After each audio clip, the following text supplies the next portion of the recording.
perspective des revendications, on en a toujours.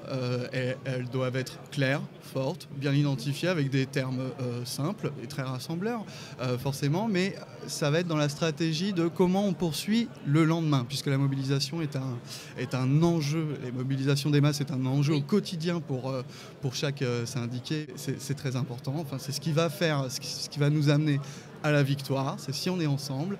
Et donc, comment on fait pour se remobiliser le lendemain? Quelles sont les solutions? Comment on arrive à rassurer les gens pour les emmener avec nous et leur faire adhérer à cette idée que c'est en bloquant, dans la durée, en faisant ce rapport de force dans la durée, qu'on obtiendra des victoires, les victoires de demain qui nous fuient un petit peu aujourd'hui comme Donc on peut concrètement, l'entendre. tu as quelques idées de comment on le construit ce rapport de force et comment on construit une grève efficace, une grève gagnante? Oui, des idées, voilà, ça peut être alors ça peut être des points de collecte financière ou un peu de matériel, voilà, pour aider. Mais en tout cas, comment on arrive aussi à transporter la grève au-delà de nos organisations de travail en interne et de nos organisations syndicales, c'est-à-dire comment on arrive à être visible. Donc je pense qu'il y a des campagnes de communication à faire qui doivent être vraiment simples sur des principes fondateurs de la CGT, à savoir vraiment des choses qui vont rejoindre ce qui a fait notre identité depuis toujours, donc un combat pour la dignité,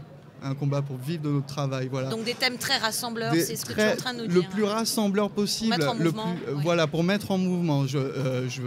Par exemple, je vais dire stop au capital parce que j'y crois, ça c'est quelque chose que j'y crois en tant que militant, mais pour rassembler plus largement, je vais peut-être choisir une porte de, proposer de se mobiliser pour vivre dignement de notre travail. C'est aussi une revendication qui est très portée depuis 6 mois par le mouvement social des Gilets jaunes. Mais voilà, par ailleurs, comment on devient efficace une fois qu'on a trouvé cette porte d'entrée pour rassembler? Donc je pense que tu as parlé ce matin, tu as évoqué les blocages de l'économie. Tout à fait.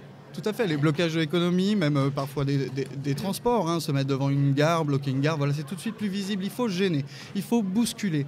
C'est une question qui est impérative, c'est de pouvoir bousculer. Sans bousculer, on tombe dans la discussion, on joue avec les armes du patron. Voilà, dès qu'on va discuter, on va jouer avec les armes du patron. Il faut partir vraiment de notre intérêt à nous, l'intérêt du travailleur, qui est le seul qui vaille, puisque le patron, sans nous, il fait rien. Voilà, après, ça, c'est des banalités qui font... Enfin, c'est pas banal, mais c'est notre identité aussi. D'accord. Donc en conclusion, est-ce que tu dirais que pour rassembler, y compris dès le départ, dès la phase de la mise en mouvement, il faut donner pour perspective à ceux que l'on souhaite mobiliser, les salariés, les syndiqués, cet objectif de la gagne? Cet esprit positif, cet esprit rassembleur, effectivement, cet esprit de la gagne qui doit nous habiter. Alors effectivement, je suis un jeune syndiqué et j'y crois. J'y crois parce que je vois que le modèle économique s'effrite, une certaine médiocratie s'est installée chez nos élites, voilà. Alors je parle des élites, le gouvernement.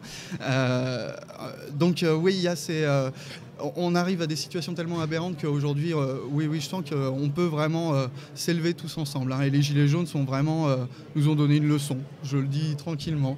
Et j'ai envie de cette convergence. Et je sais que ça va se faire. Je sais que ça peut se faire effectivement avec les Gilets jaunes, mais aussi toutes les personnes, et là je dépasse l'identité syndicale, le syndicat, toutes les personnes qui vont être sensibles à cette notion de vivre dignement.